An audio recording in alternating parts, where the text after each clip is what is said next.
श्री गुरु चरण सरोज रज, श्री गुरु चरण सरोज रज, निज मन मुकुर सुधारि, वरणं रघुवर विमल यशु,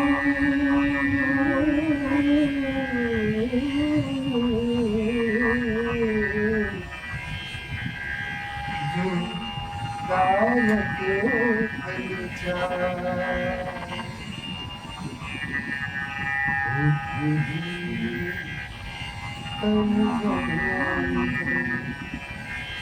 सुमिरा पवन कुमार,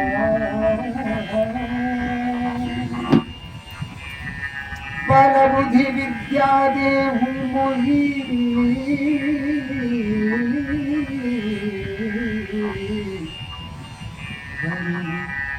कबीर से विकार।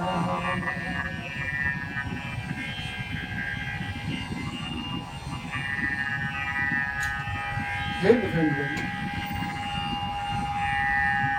हम आपकी आराधना करते हैं, आपकी प्रार्थना करते हैं, लेकिन यहाँ एक बात आता है, श्री गुरु चरण सरोज रज, निज मन मुकुर सुधारि, वरणं रघुवर विमल यशु, वरणं रघुवर विमल यशु, जो दायक फलचारि। हम तो हनुमान चालीसा का पाठ कर रहे हैं,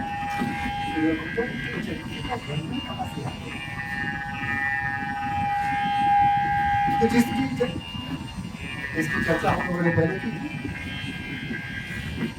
इसी संध्याओं में कि राम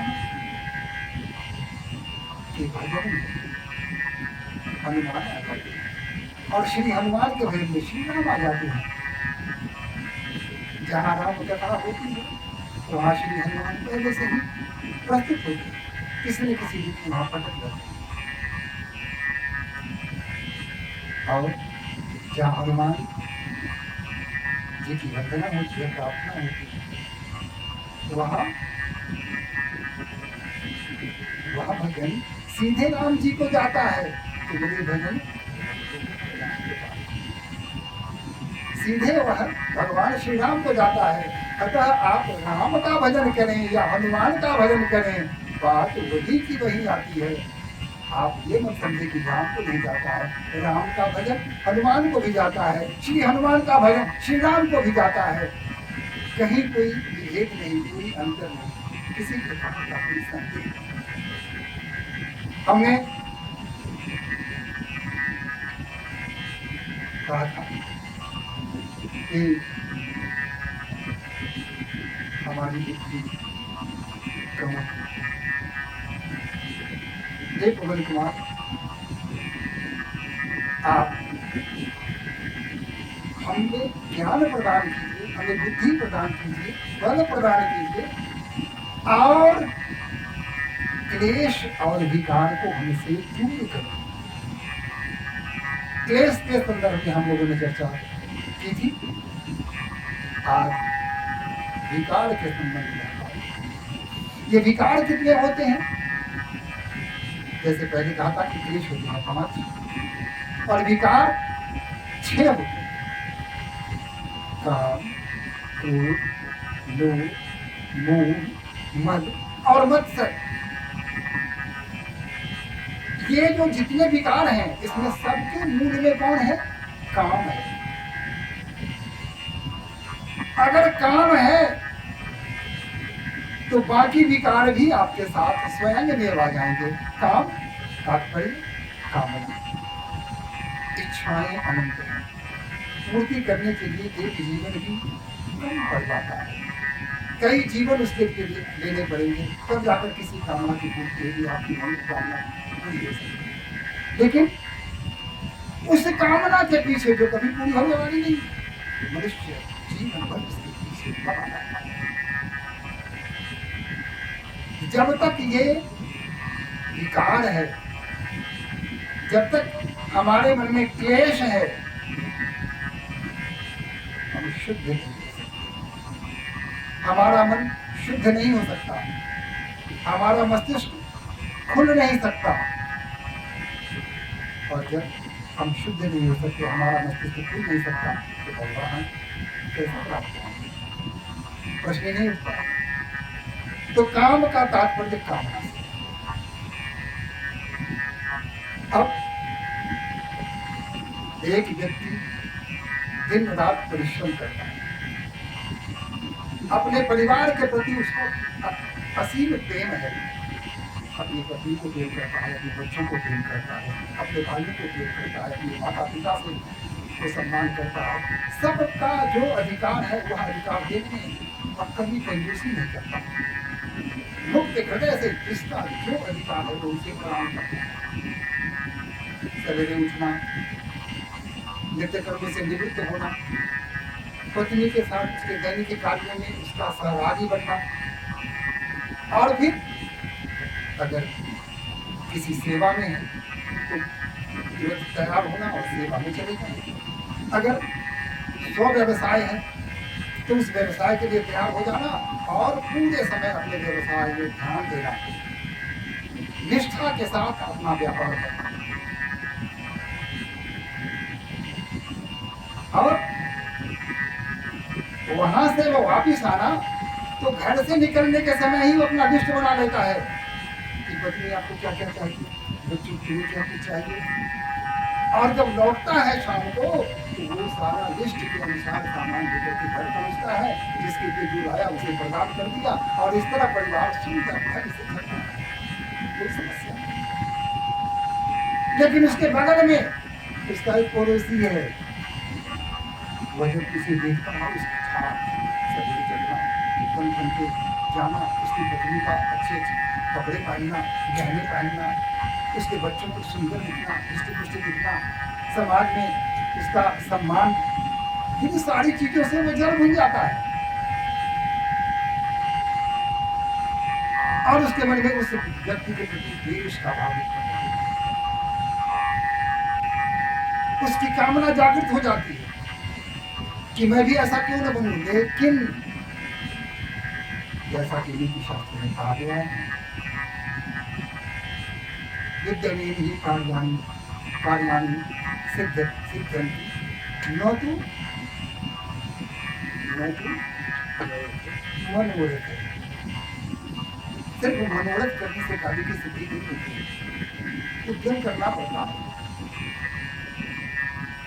क्योंकि सोए हुए सिंह के मुंह में मृगा सोई प्रविष्ट नहीं हो जाता, उसे उद्यम करना पड़ता है, शिकार करना पड़ता है, जंगल में आग करना पड़ता है, कभी कभी दिन में घूमता रह जाता है, शिकार नहीं दिखता है, उनको रहना पड़ता है। यानी उद्यम करने के बाद ही मनोरथ की पूर्ति हो सकती है। उद्यम बिना किए मनोरथ की पूर्ति होना संभव नहीं। वह व्यक्ति अपने पड़ोसी से जलता है, उद्यम कुछ नहीं करता है, फिर सोचता है कि चलो भगवान से मांग लेते हैं, मंदिर में पहुंच जाएगा है भगवान, टुकड़ा दे दी हमरा न देगा, हमरो का दो है, हमरा ने कुछ न हो तेरा पास। अभी से प्रेम कर रहा है किसको? भगवान को। कर्म स्वयं नहीं कर रहा है, प्रेम कर रहा है भगवान को। दो तरह की दृष्टि आपकी है, उसके लिए कुछ अलग, मेरे लिए कुछ अलग। ये कैसा न्याय है? उसके लिए कुछ और, मेरे लिए कुछ और, उसके लिए संपन्नता, मेरे लिए विपन्नता। कर्मण्येवाधिकारस्ते मा फलेषु कदाचन। कुछ कर्म करोगे तो फल अपने आप मिलेगा। सिर्फ फल की चिंता में दिन रात अगर लगे रहोगे तो फल कैसे मिलेगा? बिना कर्म के फल कभी संभव नहीं, कदापि संभव नहीं। ईश्वर इस प्रकृति के जो नियम है उससे अलग नहीं है। जो कुछ भी हो रहा है सब प्रकृति के अनुसार चल रहा है। ईश्वर ने जो एक बार निर्धारित किया, सृष्टि के प्रारंभ में ही उसने नियम बनाया, उस नियम को उसने लागू कर दिया, वह नियम आज भी चल रहा है। इसमें किसी प्रकार का कोई परिवर्तन नहीं हो सकता। हम अगर चाहे अंतर्ध्यान हो जाना नहीं हो सकते, हम स्थूल हैं, हम हवा के रूप में नहीं आ सकते, हम प्रकाश के रूप में नहीं आ सकते, हम अंतर्ध्यान नहीं हो सकते, यह असंभव है। प्रकृति के विरुद्ध है। तो बिना कर्म के फल की प्राप्ति करने की आशा करना भी तो कर्म के विरुद्ध है, उस नियम, शाश्वत नियम के विरुद्ध है। दैव दैवासी की बात। तो इस तरह से उसके मन में ईर्ष्या का भाव होता है, वो जलता है, उड़ता है, क्रोधित होता है। कामना उसके मन में शेष है कि मैं भी वैसा बन जाऊं जैसा कि वह आदमी है, जो संपन्नता उसमें है, जो शांति उसमें है, मुझ में क्यों नहीं है। बोलो तो सही, बोलो तो सही, अपने मन को टटोलो तो सही, फिर तो पता चलेगा कि तुम वैसे क्यों नहीं हो। तो यहाँ क्रोध भी उत्पन्न होता है, ईर्ष्या, उसके मन में ईर्ष्या का भाव उत्पन्न होता है कि उसको है, हमको नहीं है, उसका सत्यानाश होता है। तो इस तरह से कई प्रकार का भाव उत्पन्न होता है। एक अगर कामना है कि धन कमाने का आपने कामना की कि हमें धन अर्जित करना है, कोई बुरी बात नहीं है, धन कमाना चाहिए। अगर धन नहीं कमाएंगे तो संसार कैसे चलेगा, परिवार कैसे चलेगा, धर्म का कार्य कैसे कर सकेंगे, सामाजिक कार्य में कैसे हिस्सा ले सकेंगे। धन है तभी तो कुछ कर पाएंगे आप। तो धन अर्जित करना आपका परम कर्तव्य है, आप धन अर्जित करें। धन संग्रह करना कोई बुरी चीज नहीं है, देयता एक गुण है। मितभाषी जिस तरह गुण है, मितभाषी कम बोलना, मित देयता कम खर्च करना, बिना बात का खर्च करना नहीं, जो खरीदना है वो भी खरीद लिया, जहाँ खर्च नहीं करना चाहिए वहां भी खर्च कर दिया। तो इस सबको तो रोकना पड़ेगा ना। अनर्गल खर्च करने की क्या आवश्यकता है। घर से खाना खाए और सो कर जाने के बाद 5 लोग और खा लिए, दूध मिठाई खा लिए, 3 लोग समोसा खा लिए, ठंडा पी लिए, क्या तरीका है भैया। घर से खाना खाकर आज तुम तो मार रहे हो, ढको रहे हो, तुम्हारी पत्नी, तुम्हारे बच्चे, इतना भी नहीं सोचा। ये तो लोग होते हैं जब उन्हें कुछ खाने की इच्छा होती है तो उन्हें यह विचार आता है कि मेरे मन में कहीं को किसी मिठाई के प्रति लगाव है। अगर मेरी इच्छा हो रही है कि मैं वो मिठाई खाता तो यही इच्छा मेरी पत्नी की भी हो रही होगी, यही इच्छा मेरे बच्चों की भी हो रही होगी। वो क्या करता है, वो मिठाई खरीदता है, वहां नहीं खाता, वो अपने घर आता है और अपने परिवार में बैठता है, अपनी पत्नी के हाथ में देता है ये रही मिठाई, और उसकी पत्नी बच्चों में हमसे पत्नी देती है, आप लीजिए, तुम लो, तुम लो। आपका पत्नी देखता है तुम, आप देखिए यही तो सौंदर्य है हमारे समाज की। पत्नी चाहती है, क्या प्रेम है, दाम्पत्य जीवन का ऐसा नमूना विश्व में कहीं नहीं मिलेगा जो सनातन धर्म में। पत्नी और बच्चे, पति और बच्चों के पत्नी का कोई अस्तित्व ही नहीं है। मैं नहीं कहना कि अस्तित्व नहीं है, पत्नी की नजरों में, उनकी दृष्टि में उसका कोई भी अस्तित्व है, वह अस्तित्व उसके पति और उसके बच्चों से। हम नहीं कहते, कोई विद्वत जन ऐसा नहीं कह सकता, स्वाभाविक है। हम तो समझते हैं कि यत्र नादेश पूरी व्यक्ति ब्रह्मति तत्र देवता, जैसा मुझे श्रुति ने कहा है, मनु महाराज भगवान ने, कि जहाँ नारियों की पूजा होती है वही भगवान निवास करते हैं। लेकिन नारी अपने पुरुष के अस्तित्व में अपने अस्तित्व को ढूंढती है, अपने बच्चों के अस्तित्व में ही अपने अस्तित्व को ढूंढते हैं। यही सौंदर्य हमारे हिंदू सनातन धर्म का। तो जल रहे हैं, मर रहे हैं, उड़ रहे हैं, पड़ोसी को देख करके ललचा रहे हैं, कई प्रकार के भाव, सारे विकार हमारे मन में आ रहा, जलना, उड़ना, और थोड़ा सा अगर कहीं से कुछ मिल जाए तो अपने आप को धन्ना से समझ लेना। जैसे दुष्ट प्रकृति के होते हैं, थोड़ा सा धन मिल गया तो अपने आप को धन्ना से समझ लेते। क्या बात करता है, हमारे सामने कौन है, दादा बेटा क्या है हमारे सामने, कुछ भी नहीं, अगला वापस हम पानी भरवाएंगे। इस तरह का भाव आ जाता है। यहाँ इसको कहते हैं और घमंड सारे विकास के भाग्य को पवित्र कर देता है। अगर आपको आगे बढ़ना है तो पहला शत्रु आपका है अहंकार। बिना अहंकार को मारे आप सफल हो ही नहीं सकते, क्योंकि बात बात पर आपका घमंड सामने आता है। नहीं, एक दुकानदार था, दुकान चला रहा था, यहाँ उसके हाथ में ए भाई साहब एक साबुन देना आपको। हाँ बैठिए। अब वो बेचारा बैठिए, कब तक पैसे उसको भी तो काम क्या हो गया। ये अपना अगरबत्ती जला रहे हैं, हाथ में अगरबत्ती जला रहे हैं, पूजा अर्चना कर रहे हैं। फिर दूसरा आया, ए भैया एक दिया सलाई देना। अरे देखा रहे पूजा कर रहे हैं, बैठिए ना, देखिए पूजा कर रहे हैं। भाई आप दुकानदार हो, आपके देवता वो ग्राहक हैं, अरे वो उनकी पूजा करो।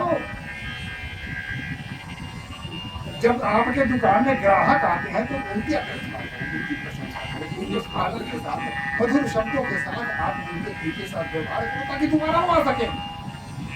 तो तुमने सेवा करिए, हाँ ठीक है बैठिए ना, देते हैं आया आदमी बैठिए। हाँ आगे मुझे पूजा होंगे, ये दो भीख मंगे, तुम भीख मांगते रह जाओगे, कभी कोई तुम्हें कुछ देने वाला नहीं है। अब सोचिए ना, ईश्वर जिसकी हम संतान है, कोई भी व्यक्ति चाहता है कि उसकी संतान भीख मांगे। क्या कोई चाहेगा? आप चाहेंगे कि आपका बेटा भीख मंगा हो जाए? आप चाहेंगे कि आपकी बेटी भीख मंगी हो जाए? जब आप ही नहीं चाहेंगे। आप वह ईश्वर भी जिसकी हम संतान है, वो तो ये नहीं चाहेगा कि हमारा बेटा, हमारी बेटी, हमारी संतान भीख मांगे और बार बार कहता है कि हे भगवान हम बड़ा गरीब है, हमरा दे दो।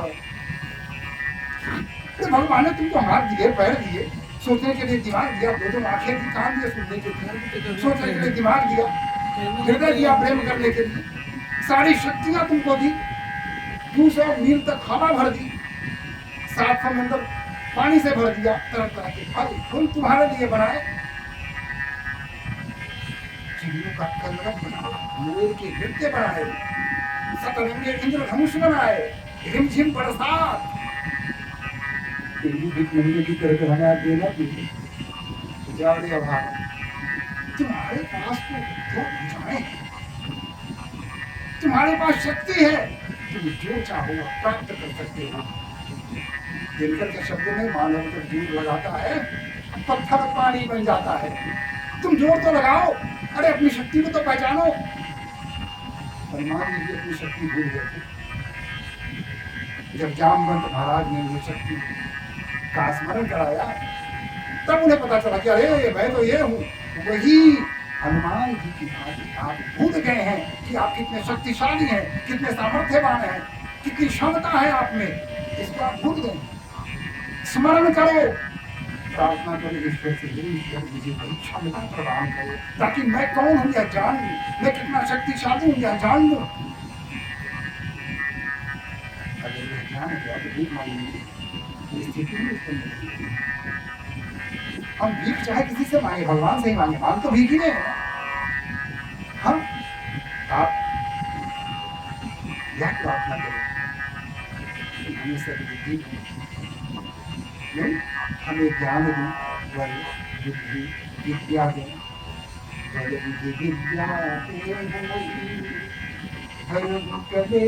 से विकार, बल दीजिए, विद्या दीजिए, बुद्धि दीजिए, और क्लेश और विकार इसे दूर कर दीजिए, तो विकार के अंदर लगे सारे आते हैं।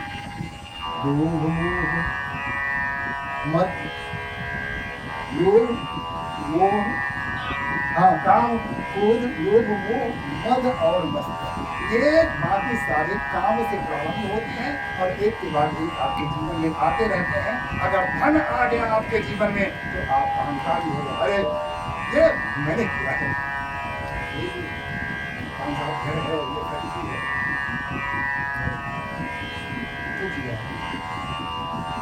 तो कुछ नहीं किया,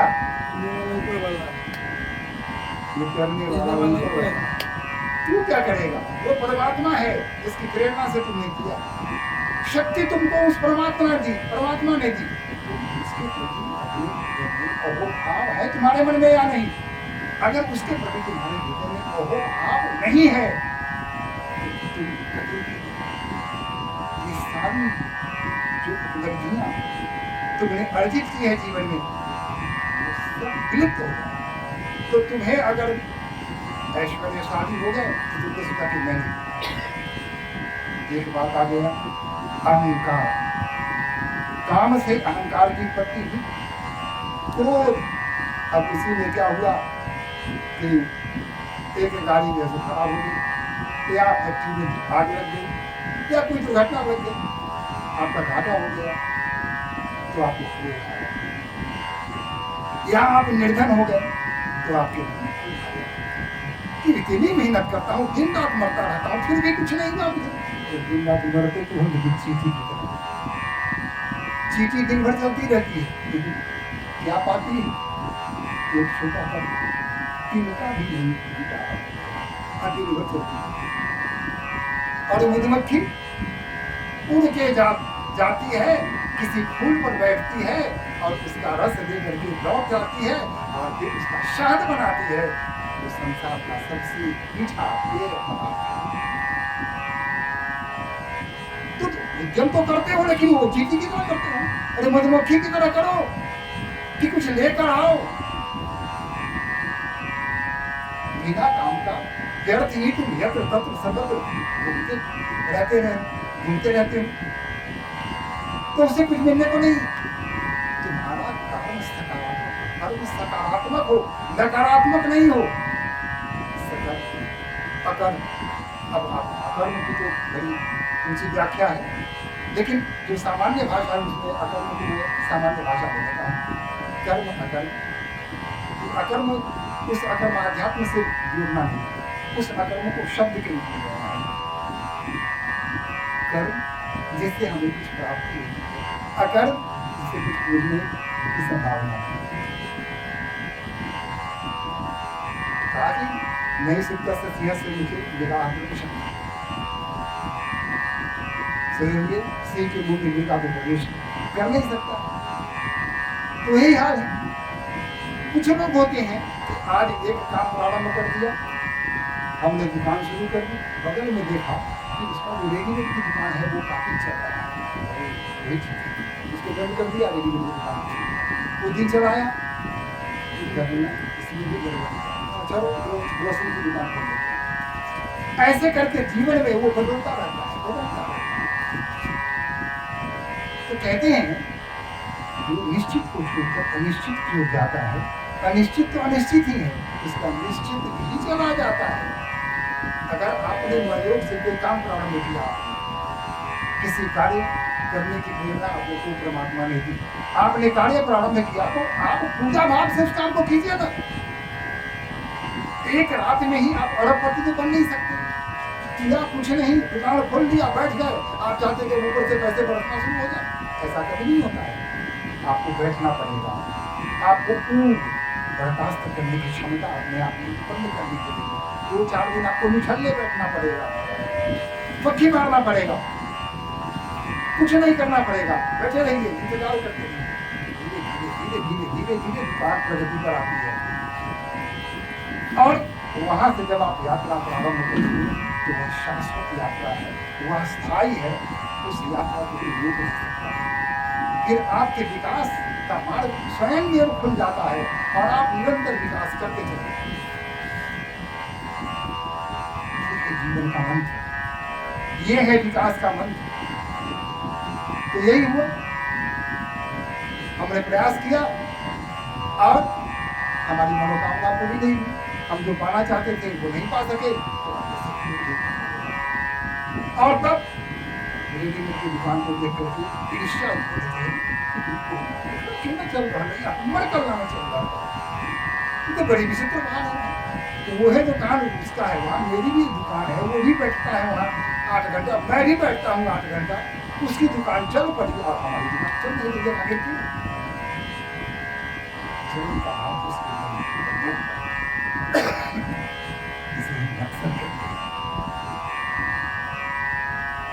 लोग वही ताला में लेते रहना, अक्षरों का चिन्ह देना, तो भी हो जाना।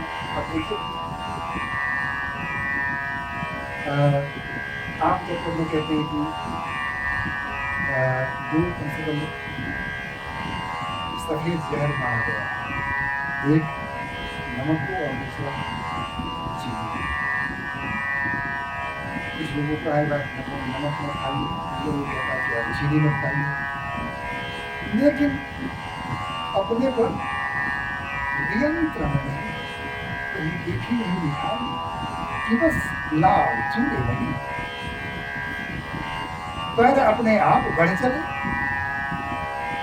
अगर कोई भोज भात है और वहां मिठाई अगर घरवाले से लोग दे रहे हैं तो सारी बातें भूल जाते हैं, छोड़ो देना हम मरबे करेंगे, खा पी के मरेंगे, तो खा पी लेते हैं, सबको मरना है, हम भी मरेंगे, खा पी लेते हैं तो मरेंगे। ठीक है, मिठाई पर मिठाई मारते जा रहे हैं, मारते जा रहे हैं, मारते जा रहे हैं, बिना आगे पीछे देखे। एक हमारे मित्र हैं, मित्र नहीं, उनसे उन्हें मैं जानता हूँ, वही मुझे जानते हैं। जब भोज होता है तो एक बार नहीं, वो 3-3 बार खाते हैं, और खाने का उनका तरीका देखिए। और जब भी खाएंगे तो मिठाई खाएंगे, तो जानते हैं कि जो भी समझते हैं कि मिठाई का प्रेमी है, इसको थोड़ा दे देगा। हाँ, बैठेगा, मिठाई पर मिठाई चढ़ा रहा है, यहाँ तक खा लिया, और दूसरे बार बैठेंगे तो फिर बैठ के उतना ही खाता है, तीसरी बार भी उतना ही खाता है। कैसे खा लेता है भाई उतना? मैंने पूछा कि भैया जी मुझे सच बताओ, मैं तो एक बार ही खाता हूँ, तो उसे पूरे दिन फिर खाने की इच्छा नहीं होती है, और आप 3-3 बार बैठ के पूरा का पूरा खा लेते हो, यहाँ तक चढ़ा लेते हो भोजन, और आपको कुछ नहीं होता, क्यों, कैसे? ताकि ये मुक्त बात है, आपको नहीं बताऊंगा, तो मेरे कुछ आमद की बता दो, विश्वास करो मैं किसी को नहीं बताऊंगा। ताकि होता क्या है कि मैं यहाँ तक खा लेता हूँ और जाता हूँ, अब वो मैं उंगली डाल कर पूरा उगल देता हूँ, फिर थोड़ी देर आराम करता हूँ, फिर आता हूँ, फिर उतना खा लेता हूँ, फिर उगल देता हूँ, ऐसा ही करता हूँ, पूरा उल्टी करके गिरा देता हूँ, फिर तीसरी बार खाता हूँ, उसके बाद नहीं करता हूँ, उसका कोई मिलता क्या है? जब पूरी तरह खा ही लिया तो क्या खाने से संतुष्टि नहीं होती है? अभी नहीं भाई, एक बार खाने से संतुष्टि, इसी को बोध कहते हैं। अपने स्वास्थ्य का कोई ध्यान नहीं, खाते जा रहे हैं, आई गले में उंगली डाल डाल करके जो सिस्टम है सबको अपने सामर्थ्य से बड़ी किसी चीज की परिकल्पना करना, पाने की इच्छा करना नहीं करो। हाँ, हम अपनी शक्ति को बढ़ाएंगे, अपनी ताकत को बढ़ाएंगे, अपने धन को बढ़ाएंगे, उसके बाद अगर किसी वस्तु की हम इच्छा करते हैं तो वह उसमें स्वाभाविकता है, हम ऐसा कर सकते हैं। हमारे पास 50 लाख रुपए है तो 5 लाख की कार खरीदना हमारे लिए कोई कठिन कार्य नहीं है, थोड़ी खरीद लेंगे।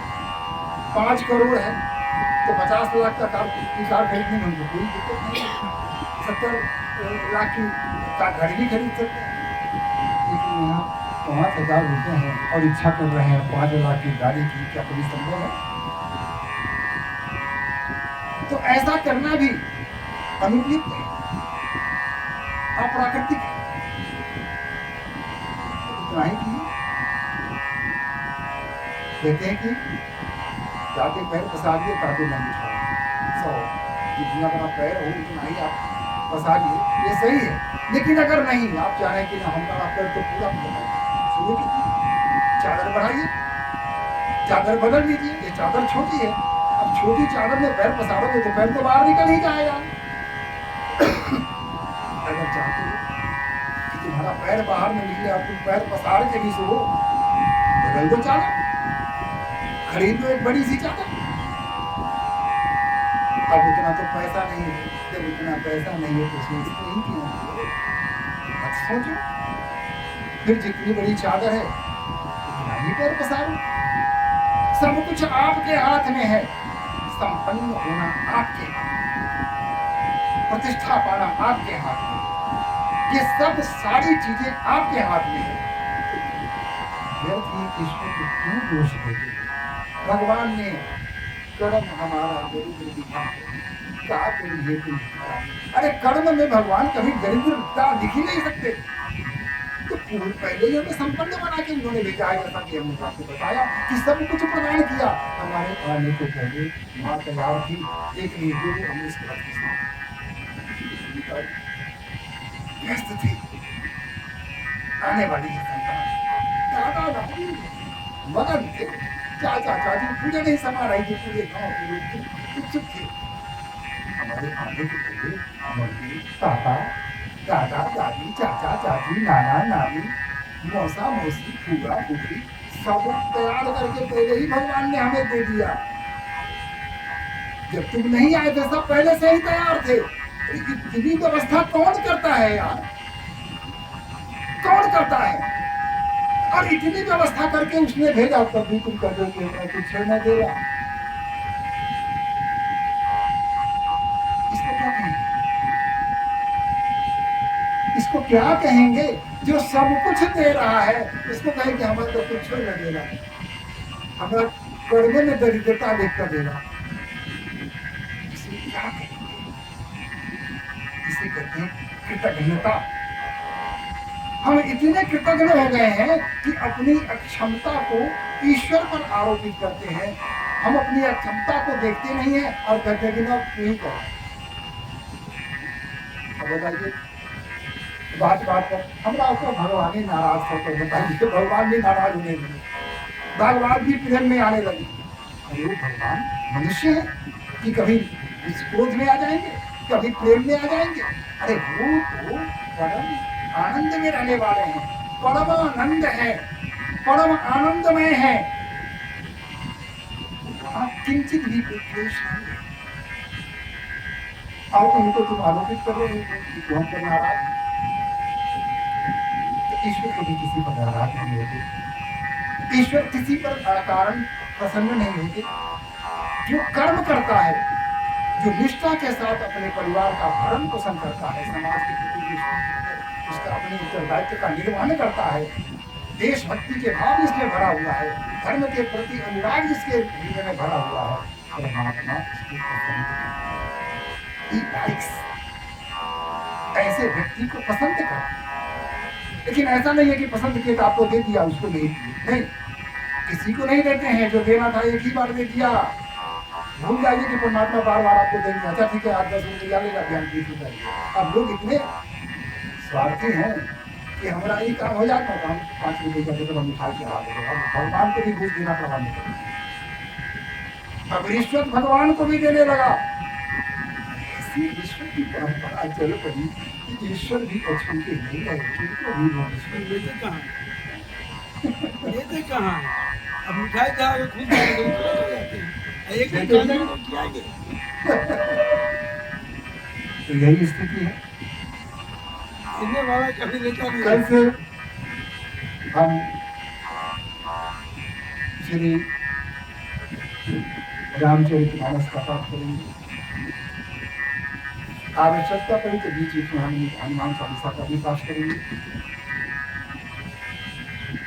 लेकिन मुख्य राम कथा का है। अच्छा आइए हम सभी मिलकर एक बार भगवान नाम का समय करते हैं।